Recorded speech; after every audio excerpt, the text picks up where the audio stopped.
എല്ലാവർക്കും സലു കിച്ചണിലേക്ക് സ്വാഗതം. ഇന്ന് ഞാൻ നിങ്ങളെ ഒരു സ്ഥലത്തേക്ക് കൂട്ടിക്കൊണ്ടു പോവാണ്.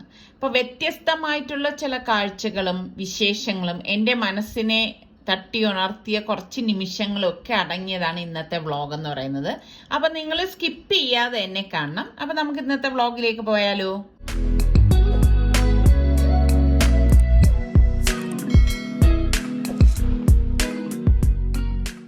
പലരും എൻ്റെ അടുത്ത് മീനിൻ്റെ വിഭവങ്ങൾ കുറച്ച് കൂടുതൽ ഇടണം എത്താന്നൊക്കെ പറഞ്ഞ് ആവശ്യപ്പെടുന്നുണ്ട്. അപ്പം ഞാൻ ഒരുപാട് ഇട്ടിട്ടുള്ളതാണ്. അപ്പം ഇന്നിപ്പോൾ എനിക്കിതാ നവര മീനാണ് കിട്ടിയിരിക്കുന്നത്. അപ്പം ഇതിനു മുൻപ് ഞാൻ ഈ മീനിന് എന്ത് പേര് പറയുന്നൊക്കെ ചോദിച്ചപ്പോഴേക്ക് പലരും കിളി മീൻ, പുന്നാര മീൻ, അങ്ങനെ കുറേ എന്തൊക്കെയോ പേരുകൾ പറഞ്ഞിട്ടുണ്ടായിരുന്നു കേട്ടോ. അപ്പോൾ എന്തായാലും ഞാൻ ഇത് പൊരിക്കാൻ വേണ്ടിയിട്ട് ഇതാ നന്നായിട്ടൊന്ന് വരഞ്ഞിട്ട് ഇതുപോലെ ഒന്ന് കഴുകിയെടുക്കും. കഴുകിയെടുത്ത ശേഷം ഇതിലേക്ക് നമുക്ക് മഞ്ഞൾപ്പൊടിയും കാശ്മീരി ചില്ലി പൗഡറും കുരുമുളക് പൊടിയുടെ ടേസ്റ്റ് കുറച്ച് മുന്തി നിൽക്കുന്നതാണ് ഈ മീനിന് നല്ലതായിട്ട് എനിക്ക് തോന്നിയിട്ടുള്ളത് കേട്ടോ. എന്നിട്ട് പാകത്തിനുള്ള ഉപ്പ് ഇട്ടിട്ട് ഇതൊന്ന് വിരകി എടുക്കുകയാണ് ചെയ്യണത്. ഞാൻ ഇതിലേക്ക് വെള്ളമൊന്നും ഒഴിക്കത്തില്ല കേട്ടോ. ജസ്റ്റ് ഇതുപോലെ ഒന്ന് വിരവി എടുത്താൽ മതി. അപ്പോൾ മസാല ഉള്ളിലേക്കൊക്കെ പിടിക്കും. ഈ മീൻ കറി വയ്ക്കുമ്പോൾ എനിക്ക് അത്ര അധികം ടേസ്റ്റ് തോന്നിയിട്ടില്ല. അതുകൊണ്ടാണ് ഞാനിപ്പം ഈ മീൻ കിട്ടുമ്പോൾ പൊരിക്കാൻ എടുക്കുന്നത്. പിന്നെ നല്ല പച്ച അയല മീൻ കിട്ടിയിട്ടുണ്ടായിരുന്നു. അപ്പം അത് ഞാൻ കട്ട് ചെയ്ത് കഴുകുകയാണ്. ഇതുപോലെ ചെറിയ പീസായിട്ടാണ് കട്ട് ചെയ്ത് എടുത്തിരിക്കുന്നത്. അപ്പം ഞാനിത് കറി വയ്ക്കാമെന്നാണ് ഓർത്തത്.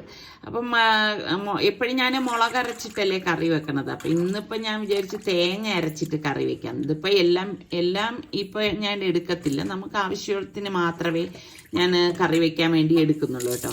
ഇവിടെ ഇവർക്കാണെങ്കിൽ കറി കഴിക്കാനൊക്കെ വലിയ ബുദ്ധിമുട്ടാണ്. ഞാൻ വഴക്ക് പറഞ്ഞാണ് ഒരു കഷ്ണമെങ്കിലും എടുക്കുന്നത്. അപ്പോൾ തേങ്ങയും കൊച്ചുള്ളിയും മഞ്ഞപ്പൊടിയും കാശ്മീരി ചില്ലി പൗഡറും പാകത്തിനുള്ള ഉപ്പും പിന്നെ ഒരു 1/2 ടീസ്പൂൺ മല്ലിപ്പൊടി കൂടി ഇതിലേക്ക് ചേർത്ത് കൊടുക്കും കേട്ടോ. എന്നിട്ട് ആ മിക്സിയുടെ ജാറിലേക്ക് ഇത് ഫുള്ളായിട്ട് ഇട്ട് കൊടുത്ത ശേഷം നമ്മൾ ഇതിലേക്ക് ഞാനിവിടെ ഒരു നെല്ലിക്ക വലിപ്പത്തിൽ പുളി പിഴിഞ്ഞെടുക്കും കേട്ടോ. ഞങ്ങൾ ഇവിടെ ഈ വാളംപുളിയാണ് കൂടുതൽ മീൻകറിക്കൊക്കെ ഉപയോഗിക്കുന്നത്. ഇതുപോലെ പുളി വെള്ളം ഇതിലേക്ക് അങ്ങ് ഒഴിച്ചു കൊടുക്കും. പല രീതിയിൽ ഞാനിവിടെ കറി വെക്കാറുണ്ട്. പിന്നെ കുറച്ച് വെള്ളം കൂടി ചേർത്തിട്ട് ഇതൊന്ന് കറക്കിയെടുക്കുകയാണ് ചെയ്യണത്. അപ്പം ഇതൊരു മഷി പോലെയൊന്നും അരച്ചെടുക്കത്തില്ല കേട്ടോ. കുറച്ചിങ്ങനെ തരിതരിപ്പായിട്ടാണ് ഞാൻ അരച്ചെടുക്കുന്നത്. നമ്മൾ അമ്മിക്കല്ലിലൊക്കെ അരച്ചെടുക്കത്തില്ലേ, ആ ഒരു പരുവത്തിന്. എന്നിട്ട് ചട്ടി അടുപ്പത്തേക്ക് വെച്ചിട്ട് ഈ അരപ്പിട്ടിട്ട് നമുക്കിതിലേക്ക് പാകത്തിനുള്ള വെള്ളം ഒഴിച്ചു കൊടുക്കാം. ഇതുപോലെ അങ്ങ് ഒഴിച്ചു കൊടുത്താൽ മതി. എന്നിട്ട് നമുക്ക് ഈ അരപ്പ് ഒന്ന് ഇളക്കി കൊടുക്കണം. കട്ട ഇരിക്കാൻ പാടില്ല കേട്ടോ. അപ്പം ഞാൻ വെള്ളം ചേർത്ത് അരച്ചെടുക്കൂല. അങ്ങനെ അരച്ചെടുക്കുന്നതിനേക്കാൾ ഇങ്ങനെ അരച്ചെടുക്കുമ്പോഴാണ് കുറച്ചുകൂടി ടേസ്റ്റ് ഉണ്ടാവുന്നത്. വേണമെങ്കിൽ നിങ്ങൾക്ക് ട്രൈ ചെയ്ത് നോക്കാം കേട്ടോ. നമ്മൾ ഈ അമ്മിക്കല്ലിലൊക്കെ അരക്കത്തില്ല, ആ ഒരു പരുവത്തിന് അരച്ചെടുക്കണം. പിന്നെ കുറച്ചധികം കറിവേപ്പിലയും കൂടി ഇട്ട് കൊടുത്ത് നമ്മളുടെ തിരുവനന്തപുരത്തിൻ്റെ സ്വന്തം തൊണ്ടമുളകും കൂടി ഇട്ട് കൊടുക്കുകയാണ് കേട്ടോ. അപ്പോൾ പലരും പറഞ്ഞു നിങ്ങളുടെ നാട്ടിലൊന്നും ഈ മുളക് ഇല്ല എന്ന്. അതെന്തുകൊണ്ടാണെന്ന് എനിക്ക് അറിയത്തില്ല. നമ്മളുടെ ഇവിടെ സുലഭമായിട്ട് കിട്ടുന്നുണ്ട്. അപ്പോൾ പാകത്തിനുള്ള ഉപ്പും കൂടി നമ്മൾ ഇതിലേക്ക് ഇട്ട് കൊടുക്കണം. എന്നിട്ട് പുളി ഉണ്ടോ നോക്കണം. ലാസ്റ്റ് ഞാൻ പുളി ഒന്നുകൂടെ ഒന്ന് പിഴിഞ്ഞെടുത്ത വെള്ളമാണ് കേട്ടോ. അതും കൂടി ഒഴിച്ചിട്ട് ഇതുപോലെ കറി ഇതുപോലെ തിള വരുന്ന സമയത്ത് ഞാൻ കട്ട് ചെയ്ത് വെച്ചിരിക്കുന്ന മീനിൻ്റെ കഷ്ണങ്ങൾ ഇതുപോലെ ഇട്ട് കൊടുക്കും. എനിക്കാണെങ്കിൽ മീൻ കറിയിൽ തല കഴിക്കാനാണ് ഇഷ്ടം കൂടുതൽ കേട്ടോ. നിങ്ങൾക്ക് എങ്ങനെയാണ്? എനിക്ക് ഭയങ്കര ഇഷ്ടമാണ് കേട്ടോ മീൻകറിയിൽ തല ഇട്ട് വെക്കുന്നത്. അപ്പം അതാ മൂടി വെച്ച് നമുക്കിതൊന്ന് വേവിച്ചെടുക്കണം. മീൻകറി വയ്ക്കാൻ വലിയ പാടൊന്നുമില്ല കേട്ടോ. സംഭവം ഇത്രയേ ഉള്ളൂ. ഇടയ്ക്ക് ഇതൊന്ന് ഇതുപോലെ ഒന്ന് ഇളക്കിയിട്ട് പിന്നെ നമുക്ക് ഗ്യാസ് ഓഫ് ചെയ്ത് കൊടുക്കാം. അപ്പോൾ ഞാൻ അടുത്തൊരു ചട്ടി അടുപ്പത്തേക്ക് വെച്ച് 1 ടീസ്പൂണ് എണ്ണ ഒഴിച്ചിട്ട് ഉലുവ പൊട്ടിച്ചു കൊടുത്തു. ഇതിലേക്ക് 5-6 വെളുത്തുള്ളി അല്ലിയിട്ട് കൊടുക്കുക. ചുവന്നുള്ളി ചെറുതായിട്ട് അരിഞ്ഞതും കൂടി ഇട്ട് മൂപ്പിച്ചു കൊടുക്കുകയാണ്. 1 ടീസ്പൂൺ എണ്ണയാണ് ഞാൻ ഒഴിച്ചത്, വെളിച്ചെണ്ണ. എന്നിട്ട് കുറച്ചധികം കരിവേപ്പിലയും കൂടി ഇതിലേക്ക് ഇട്ടിട്ട് ഒന്ന് മൂപ്പിച്ചെടുക്കും. സാധാരണ ഞാൻ തേങ്ങ അരച്ച മീൻകറിയിൽ അങ്ങനെ താളിച്ചൊഴിക്കാറില്ല. പിന്നെ നമ്മളുടെ വ്യൂവേഴ്സിൻ്റെ റിക്വസ്റ്റ് പ്രകാരം ഒന്ന് താളിച്ചൊഴിക്കാമെന്ന് വിചാരിച്ചു കേട്ടോ. അപ്പോൾ ഞാൻ കറിയിലേക്ക് ഒന്ന് താളിച്ചൊഴിച്ചു കൊടുത്തിരിക്കുകയാണ്. നമ്മളിവിടെ താളിച്ചൊഴിപ്പില്ല കേട്ടോ. മീൻകറി തേങ്ങ അരച്ച് വെക്കുന്നതിൽ അങ്ങനെ താളിച്ചൊഴിക്കാറേ ഇല്ല. അപ്പം നിങ്ങൾ ഒരുപാട് പേര് ആവശ്യപ്പെട്ടത് കൊണ്ടാണ് ഇപ്പോൾ താളിച്ചൊഴിച്ചിരിക്കുന്നത്. എന്നിട്ട് നമുക്കിത് മൂടി വെച്ച് കൊടുക്കാം. അപ്പോൾ ഞാൻ ഒരു മൺചട്ടി അടുപ്പത്തേക്ക് വെച്ചിട്ട് 1 ടീസ്പൂണ് വെളിച്ചെണ്ണ ഒഴിച്ചിട്ട് ഇതുപോലെ ഒന്ന് ചുറ്റിച്ചു കൊടുക്കും കേട്ടോ. ചുറ്റിച്ചു കൊടുത്ത ശേഷം ഇതിലേക്ക് 1/2 ടീസ്പൂൺ ഉലുവയും 1/2 ടീസ്പൂൺ ചെറിയ ജീരകവും 1/2 ടീസ്പൂൺ കടുകും ഇട്ട് പൊട്ടിച്ചിട്ട് കുറച്ച് കറിവേപ്പില ഇട്ട് കൊടുക്കും. ഇതിലേക്ക് 7-8 ചുവന്നുള്ളി ചെറുതായിട്ട് അരിഞ്ഞതും കൂടി ഇതുപോലെ ഇട്ട് കൊടുത്തിട്ട് ഒന്ന് മൂപ്പിച്ചു കൊടുക്കും. ഇതുപോലെ. ഇതിപ്പോൾ ഞാൻ എൻ്റെ പുതിയ ചട്ടിയാണ് കേട്ടോ. ഇതിലേക്ക് ഞാനിതാ മുളക് ക്രഷ് ചെയ്തതും കൂടി ഇട്ട് കൊടുക്കുകയാണേ, വറ്റൽ മുളക്.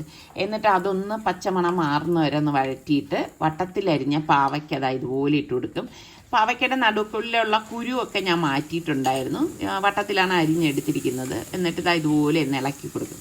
എനിക്ക് ഭയങ്കര ഇഷ്ടമുള്ള ഒരു വെജിറ്റബിളാണ് പാവയ്ക്ക എന്ന് പറയുന്നത്. ഇതിലേക്ക് നമുക്ക് പാകത്തിനുള്ള ഉപ്പും കൂടി ഇട്ടിട്ട് നന്നായിട്ടൊന്ന് വഴറ്റി കൊടുക്കാം. അപ്പം ഇതും എൻ്റെ പുതിയ ഞാൻ ഈ അടുത്ത് വാങ്ങിച്ച മൺചട്ടിയില്ലേ, അതാണ് കേട്ടോ. ഞാൻ നേരത്തെ പറഞ്ഞില്ലേ. അപ്പോൾ എനിക്കിങ്ങനെ മൺചട്ടിയിലൊക്കെ വയ്ക്കാൻ ഭയങ്കര ഇഷ്ടമാണ് കേട്ടോ. നിങ്ങൾക്കും അങ്ങനെ തന്നെ ആയിരിക്കും എന്നാണ് ഞാൻ വിശ്വസിക്കുന്നത്. എന്നിട്ട് 2 പിടി തേങ്ങ ഇതുപോലെ എന്നിട്ട് കൊടുത്തിട്ട് കുറച്ച് മഞ്ഞപ്പൊടിയും കൂടി ഇട്ടിട്ട് ഒന്ന് ഇളക്കിയെടുക്കും. പിന്നെ ഒരുപാട് ഇത് അങ്ങ് വേവിക്കത്തൊന്നുമില്ല കേട്ടോ. ഇത്ര തന്നെ വേവിച്ചെടുക്കത്തുള്ളൂ. അപ്പം ഇങ്ങനെ കഴിക്കുമ്പോഴാണ് ടേസ്റ്റ് കൂടുതൽ. ഒരുപാട് വേവിച്ച് അതിൻ്റെ ഗുണം നഷ്ടപ്പെടുത്തേണ്ട കാര്യമില്ലല്ലോ. അപ്പം നല്ല ടേസ്റ്റാണ്. ട്രൈ ചെയ്യാത്തവരൊന്ന് ട്രൈ ചെയ്ത് നോക്കണം. ഇതിൽ നമ്മൾ പച്ചമുളകൊന്നും ചേർത്തിട്ടില്ല. ക്രഷ് ചെയ്ത മുളക് മാത്രമേ ഇട്ടിട്ടുള്ളൂ കേട്ടോ. അപ്പം നമ്മളുടെ പാവയ്ക്ക തോരനും റെഡി ആയിട്ടുണ്ട്. അപ്പോൾ മീൻ ഫ്രൈ ചെയ്യാൻ വേണ്ടിയിട്ട് ഞാനിതാ വെളിച്ചെണ്ണ ഒഴിച്ചിട്ടുണ്ട്. ഇതിലേക്ക് കുറച്ച് കറിവേപ്പില ഇതുപോലെ ഇട്ട് കൊടുത്തിട്ട് നമുക്ക് മീൻ പൊരിക്കാനായിട്ട് ഇതുപോലെ വെച്ച് കൊടുക്കണം. അപ്പോൾ എൻ്റെ അടുത്ത് 1-2 വ്യൂവേഴ്സ് ഇങ്ങനെ പറഞ്ഞു, എണ്ണയുടെ ഉപയോഗം കൂടുതലാണെന്ന്. എനിക്ക് മനസ്സിലാവുന്നില്ല കേട്ടോ എണ്ണയുടെ ഉപയോഗം എങ്ങനെയാണ് കൂടുതലാണെന്നുള്ളത്. കാരണം ഞാനിതാ മീൻ പൊരിക്കുമ്പോഴൊക്കെ നിങ്ങളൊന്ന് ശ്രദ്ധിച്ച് നോക്കിക്കോളൂ ഞാൻ എത്രയാണ് എണ്ണ ഒഴിക്കുന്നതെന്ന്. അപ്പോൾ മറ്റ് കറികൾക്കായാലും എന്താണ് നിങ്ങൾ ഉദ്ദേശിക്കുന്നതെന്ന് എനിക്ക് മനസ്സിലാവില്ല ഈ പറഞ്ഞവർ. ഞാൻ മീൻ ഫ്രൈ ആകുമ്പോഴേക്കും വീണ്ടും ഒന്ന് മറിച്ചിട്ട് കൊടുക്കുകയാണ്. അപ്പോൾ ഇങ്ങനെയാണ് നമ്മൾ ഫ്രൈ ചെയ്തെടുക്കുന്നത്. അപ്പോൾ സിമ്പിളായിട്ടുള്ള ഒരു ലഞ്ചാണിത്. അപ്പോൾ ഇന്നിപ്പം മീൻ കറിയും പാവയ്ക്കാത്തോരനും മീൻ പൊരിച്ചതും പിന്നെ നല്ല കണ്ണിമാങ്ങ അച്ചാർ കേട്ടോ. ഇത് ഞാനിട്ടതൊന്നുമല്ല, വാങ്ങിയതാണ് കേട്ടോ. എനിക്ക് ഭയങ്കര ഇഷ്ടമാണ് കണ്ണിമാങ്ങ അച്ചാർ. നിങ്ങൾക്ക് ഇഷ്ടമാണോ? അപ്പം ഞാൻ ചോറ് കഴിക്കുകയാണ്. ഇനിയിപ്പോൾ ചോറ് കഴിച്ചിട്ട് വേണം ഞാൻ നേരത്തെ പറഞ്ഞ സ്ഥലത്തേക്കൊന്ന് പോകാൻ. നമ്മൾ ഊണൊക്കെ കഴിഞ്ഞിട്ട് ഒരു വൈകുന്നേരമാണ് പുറത്തേക്ക് ഇറങ്ങിയത്. അപ്പം നമ്മുടെ സുൽത്താന് വരാൻ പറ്റിയിട്ടില്ല. ഇന്ന് അവന് MCAയുടെ ക്ലാസ് ഉണ്ടെന്ന് പറഞ്ഞു. ഇപ്പോൾ ഓൺലൈൻ ആയതുകൊണ്ട് തന്നെ ഇപ്പം വീക്ക്ലി 2 ദിവസം അവൻ അറ്റൻഡ് ചെയ്യാൻ പറ്റത്തുള്ളൂ. അപ്പം ഇന്ന് അവന് ക്ലാസ് ഉള്ളതുകൊണ്ട് നമ്മുടെ ഒപ്പം ഇറങ്ങാനും പറ്റിയില്ല. അപ്പം നമുക്ക് ഇവിടെ വരാൻ എളുപ്പമാണ് കേട്ടോ. ലുലുവിൽ നിന്ന് കഴക്കൂട്ടത്തേക്ക് പോയിട്ട് കഴക്കൂട്ടം ജംഗ്ഷൻ കഴിഞ്ഞ് ആദ്യം കാണുന്ന ഈ സിഗ്നൽ ഉണ്ടല്ലോ, ഈ സിഗ്നലിൽ നിന്ന് റൈറ്റിലേക്ക് തിരിഞ്ഞ് ഏകദേശം 1 കിലോമീറ്റർ 1.5 കിലോമീറ്റർ ആവും തോന്നുന്നു കേട്ടോ. എനിക്ക് കറക്റ്റ് അത് പറയാറിയില്ല. അത്രേ വരത്തുള്ളൂ. അപ്പം നമ്മൾ മുന്നോട്ടേക്ക് പോകണം. മുന്നോട്ടേക്ക് പോകുമ്പോഴേക്കും നമ്മളുടെ റൈറ്റ് സൈഡിലാണ് കിംഫ്ര പാർക്ക് സ്ഥിതി ചെയ്യുന്നത്. അപ്പം ഈ കിംഫ്ര പാർക്കിനകത്താണ് മാജിക് പ്ലാനറ്റ്. അപ്പം നമ്മളിപ്പം കിംഫ്ര പാർക്കിൻ്റെ മുന്നിൽ എത്തിക്കഴിഞ്ഞു. അപ്പം നമ്മൾ നേരത്തെ പറഞ്ഞിട്ടുള്ളത് കൊണ്ട് ഇപ്പം നമ്മളുടെ കാറിൻ്റെയൊക്കെ നമ്പർ കുറിച്ചെടുത്തിട്ട് ഇപ്പം ഉള്ളിലേക്ക് നമ്മളെ കയറ്റി വിട്ടിട്ടുണ്ട്. ഞങ്ങളിവിടെ ഫസ്റ്റ് ടൈമാണ് വരുന്നത് കേട്ടോ. മുൻപ് ഇങ്ങനെ അക്കാഡമി ഉണ്ടെന്ന് പറഞ്ഞപ്പോൾ വരാൻ എനിക്ക് ഭയങ്കര ഒരു ആഗ്രഹം ഉണ്ടായിരുന്നു. പക്ഷേ ഇപ്പോഴാണ് അത് സാധിച്ചത്. അപ്പം നമ്മൾ ഇപ്പം നേരെ നമ്മളുടെ മാജിക് പ്ലാനറ്റിൻ്റെ മുന്നിൽ എത്തിയിരിക്കുകയാണ്. ശരിക്കും കാണുമ്പോൾ തന്നെ നല്ല അതിശയമാണ് തോന്നുന്നത് കേട്ടോ. വേറൊരു ലോകത്ത് നിൽക്കുന്ന ഒരു ഫീലാണ്.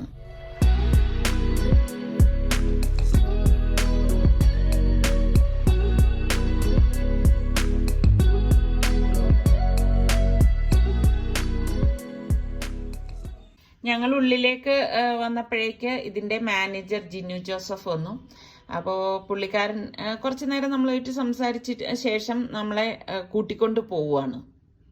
ഈ ഡിഫറെൻ്റ് ആർട്ട് സെൻറ്ററിൻ്റെ ഉള്ളിൽ കൂടിയാണ് നമ്മൾ അകത്തേക്ക് പോകുന്നത്. ഇവിടെ ഇപ്പോൾ ആര് വന്നാലും അവരെ ഗൈഡ് ചെയ്യാനായിട്ട് ഇവിടെ ആളുണ്ട്. നമുക്ക് യാതൊരു ബുദ്ധിമുട്ടും തോന്നത്തില്ല. കാരണം എല്ലാം അവർ കാണിച്ചു തരും നമുക്ക്. മാജിക് പ്ലാനറ്റ് എന്ന് പറഞ്ഞാൽ നിങ്ങൾക്ക് എല്ലാവർക്കും അറിയാലോ, മുതുകാട് സാറിൻ്റെ ഒരു ഡ്രീം പ്രൊജക്റ്റാണ്. അപ്പം 7-8 വർഷം കൊണ്ടുള്ള സാറിൻ്റെ ഒരു സ്വപ്ന സാക്ഷാത്കാരമാണ് ഇപ്പം ഇങ്ങനെ ഇതിനുള്ളിൽ നടന്നുകൊണ്ടിരിക്കുന്നത്. കാരണം ഒരുപാട് 100ഓളം കുട്ടികൾ, ഭിന്നശേഷിയുള്ള കുട്ടികളെയാണ് ഇവിടെ ട്രെയിനിങ് കൊടുത്ത് നല്ല രീതിയിലാക്കിയിരിക്കുന്നത്. അപ്പം ഇത് പല വിധത്തിൽ, അതായത് ഓട്ടിസം ബാധിച്ചവരുണ്ട്, സംസാരിക്കാത്തവർ, ചെവി കേൾക്കാത്തവർ, ഇതൊന്നും ഇതൊന്നും ഒരു അസുഖമല്ല, ഇതൊക്കെ മനുഷ്യന്റെ അവസ്ഥകളാണ്. അങ്ങനെയുള്ള അവസ്ഥകളിലുള്ള കുട്ടികൾ, അതായത് തുടക്കം ഇവിടെ വരുമ്പോഴേക്ക് ഒന്നും മിണ്ടാനോ ഒന്നും പ്രതികരിക്കാനോ പറ്റാത്ത കുട്ടികളെയാണ് ഇനി നമ്മൾ ഒരു അത്ഭുതമായിട്ട് നമ്മളൊക്കെ കാണാനായിട്ട് പോകുന്നത്. ശരിക്കും പറഞ്ഞാൽ നമുക്ക് ഇവിടെ വന്ന് കാണുമ്പോൾ തന്നെ ഒരു വിഷമോ സങ്കടം എന്തൊക്കെയോ വരും കേട്ടോ. ഭിന്നശേഷി എന്നുള്ള കൺസെപ്റ്റ് നമുക്കിടയിൽ മാത്രമാണുള്ളത്. നമുക്ക് അസാധ്യമെന്ന് തോന്നുന്നതാണ് നമ്മുടെ കുഞ്ഞുങ്ങൾ ഓരോ വേദിയിലും അവരുടെ പെർഫോമൻസിലൂടെ സാധ്യമാക്കാൻ പോകുന്നത്. അടുത്ത ഒരു ഗാനം എന്ന് പറയുന്നത് ഹിന്ദി വേണോ തമിഴ് വേണോ? ഓഡിയൻസിന്റെ ഭാഗത്തു നിന്നാണ്. ഹിന്ദി വേണോ തമിഴ് വേണോ? Okay, Tamil song. ഈ തമിഴ് സോങ് പാടാനായി എത്തുന്നത് ലിസാൻ.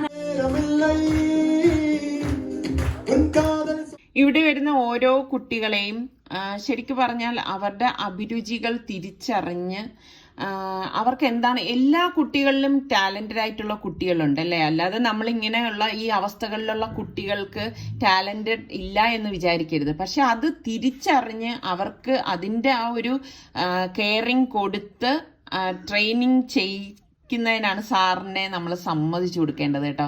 കാരണം വളരെ ക്ഷമയോടെ മാത്രമേ നമുക്കിതൊക്കെ ചെയ്യാൻ പറ്റത്തുള്ളൂ. ഇനി നമ്മൾ അടുത്ത പ്രകടനം കാണാൻ വേണ്ടിയിട്ട് മറ്റൊരു സ്ഥലത്തേക്കാണ് പോകുന്നത്. അവർ തന്നെ നമ്മളെ കൂട്ടിക്കൊണ്ട് പോവാണ് ചെയ്യുന്നത്.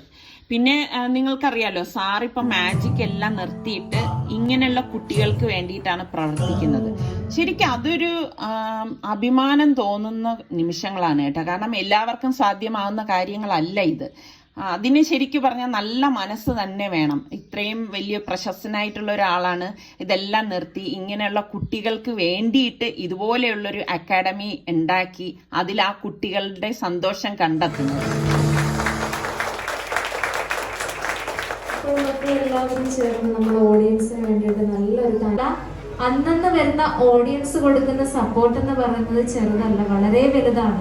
അതുകൊണ്ട് തന്നെയാണ് നമ്മൾ എല്ലാ വേദിയിലും കൈയടിക്കാൻ ആവശ്യപ്പെടുന്നത്. ഇവിടെ വരുന്നവർ ഫാമിലിയായിട്ടും ഗ്രൂപ്പുകളുമായിട്ടൊക്കെ വരാൻ ശ്രമിക്കുക. സന്മനസ്സുള്ളവരുടെ മനസ്സറിഞ്ഞുകൊണ്ടുള്ള ഡൊണേഷനാണ് ഈ കുട്ടികളുടെയും ഈ സ്ഥാപനത്തിൻ്റെയും മുന്നോട്ടുള്ള യാത്രയ്ക്കൊക്കെ ഇന്ധനമാകുന്നത്. അതുപോലെ തന്നെ ഇപ്പം നമ്മളുടെ ഫാമിലിയിലും എന്തെങ്കിലും ഫങ്ഷൻസ്, ബർത്ത്ഡേ അല്ലെങ്കിൽ വേറെന്തെങ്കിലും ഫങ്ഷൻ അതൊക്കെ ഉണ്ടെങ്കിൽ നമുക്ക് ഇവിടെ വന്ന് നമ്മളത് ആഘോഷിക്കുമ്പം ആ കുട്ടികൾക്കും കൂടി അതൊരു സന്തോഷമാവുകയാണ്. അങ്ങനെയുള്ള അവസരങ്ങളും ഇവരിവിടെ നമുക്ക് ഒരുക്കി തരുന്നതാണ്. ഇതെല്ലാം ഇവിടുത്തെ കുട്ടികളുടെ സന്തോഷത്തിന് വേണ്ടിയിട്ട് സാറ് ചെയ്യുന്ന കാര്യങ്ങളാണ്. ഇതിപ്പം ഇവിടുത്തെ കുട്ടികളുടെ മാജിക് ഷോ ആണ് ഈ കാണുന്നത്. ശരിക്കും നമുക്ക് നല്ലൊരു അതിശയം തോന്നും കേട്ടോ. ഇങ്ങനെ ഒരു ടാലന്റ് ഉണ്ടെന്ന് മനസ്സിലാക്കിയത് സാറാണ്. സാറ് നല്ലൊരു കൈയടി തന്നെ കൊടുക്കുക.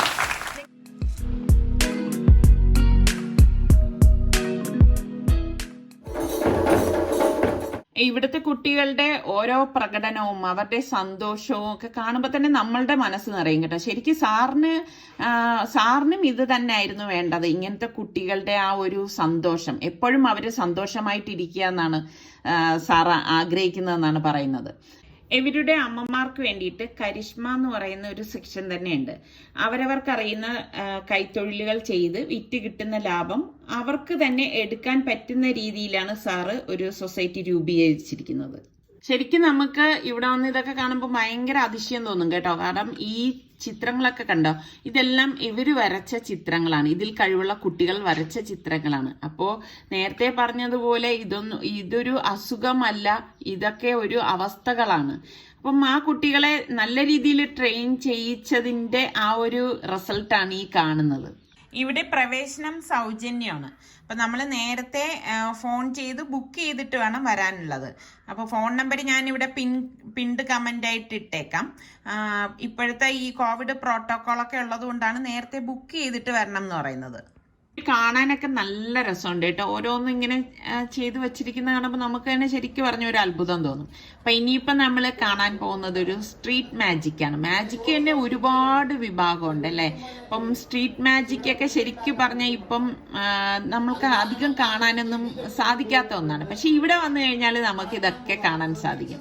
ശരിക്കും നമ്മളുടെ മുൻപിൽ വെച്ച് നമുക്ക് ഭയങ്കര അതിശയം തോന്നും കേട്ടോ. ഇങ്ങനെ ഒരു മാജിക്ക് കാണിക്കുമ്പോൾ നമുക്ക് തോന്നും അതിപ്പോൾ നമുക്ക് എളുപ്പമായിരിക്കുന്നു. പക്ഷെ നമ്മളെയൊക്കെ അതിശയിപ്പിക്കുന്ന തരത്തിലായിരുന്നു അങ്ങനെ ഒരു മാജിക്ക്. ഇതിനിടയിലും നമുക്ക് സന്തോഷം നൽകുന്ന ഒരുപാട് കാര്യങ്ങൾ ഇവിടെയുണ്ട്.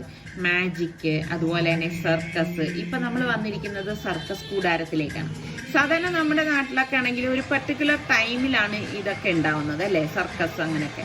പക്ഷെ ഇവിടെ അങ്ങനെയല്ല, ഇവിടെ എന്നും ഇതുപോലെ സർക്കസ് ഒക്കെ ഉണ്ട്. ശരിക്കും ഈ സർക്കസ് ഒക്കെ കാണിക്കുന്നത് ഇവിടുത്തെ പ്രൊഫഷണൽസ് ആണ് കേട്ടോ. അപ്പോൾ ഇത് നമ്മളിങ്ങനെ കണ്ടിരുന്നു പോവും. കാരണം നമ്മളുടെ മുന്നിൽ വെച്ചുള്ള ഇവരുടെ എല്ലാവരുടെയും ആ ഒരു പ്രകടനങ്ങൾ ശരിക്കും നമ്മളെ അതിശയിപ്പിക്കും.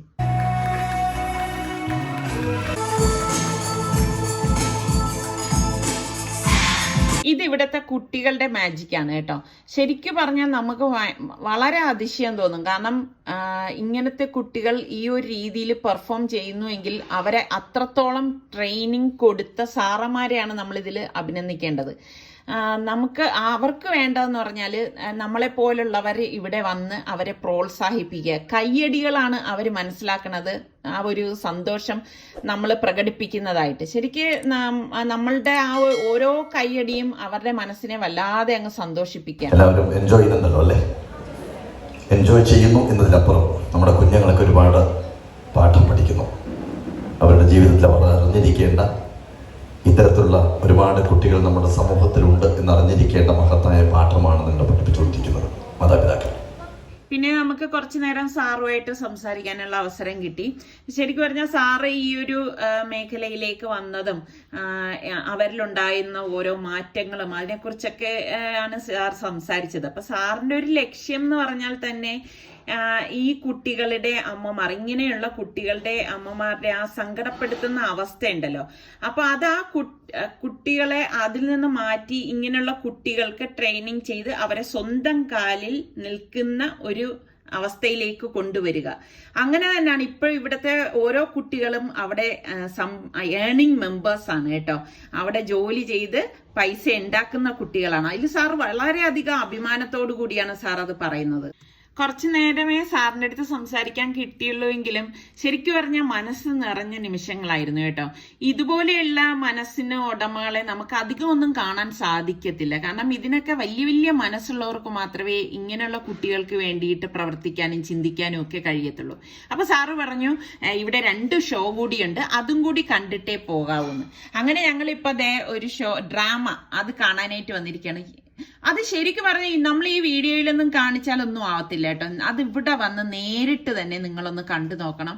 അടിപൊളി എന്ന് പറഞ്ഞു കഴിഞ്ഞാൽ സൂപ്പറാണ്. എൻ്റെ ജീവിതത്തിൽ ഞാൻ ഇന്ന് വരെ ഇങ്ങനൊരു ഷോ കണ്ടിട്ടില്ല കേട്ടോ. നമ്മളത് നേരിട്ട് ഇവിടെ വന്നിരുന്ന് ആ ഒരു തിയേറ്ററിൽ ഇരുന്ന് അത് അനുഭവിക്കുകയാണ്. അത് നിങ്ങൾ ഓരോരുത്തരും ഇവിടെ വന്ന് കാണുക. ശരിക്കും നമുക്ക് വളരെ നമ്മളുടെ മനസ്സിനെ വല്ലാതെ ഒന്ന് സന്തോഷിപ്പിക്കും ഇങ്ങനെയുള്ള കാഴ്ചകൾ. അതുപോലെ തന്നെയാണ് ഇല്യൂഷൻ മാജിക്കിങ് കേട്ടോ. അതും ഞാൻ പറഞ്ഞാല് ഞാൻ ഇതിനു മുൻപ് അങ്ങനെ കണ്ടിട്ടില്ല. നമ്മളുടെ തൊട്ടരികിൽ നിന്ന് അവർ ഈ മാജിക്ക് കാണിക്കുമ്പോൾ നമുക്ക് ഭയങ്കര അതിശയം തോന്നും. അതായത് നമ്മൾ വിചാരിക്കുന്നതിലൊക്കെ അപ്പുറമായിട്ടാണ്, നമുക്ക് എക്സ്ട്രീം എന്നൊക്കെ പറയില്ല, ആ ഒരു രീതിയിലാണ് ഇവിടെ മാജിക്ക് കാണിക്കുന്നത്.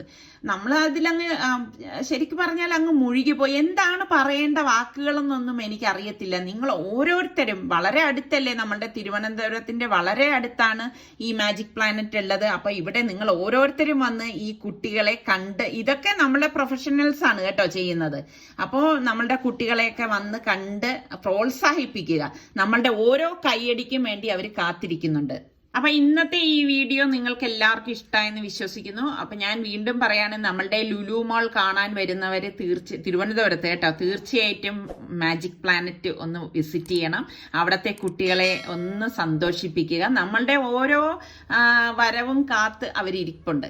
അപ്പൊ ഇനി നമുക്ക് അടുത്ത റെസിപ്പിയോ വ്ളോഗുമായിട്ടൊക്കെ കാണാം. അതുവരയ്ക്കും എല്ലാവർക്കും ബൈ.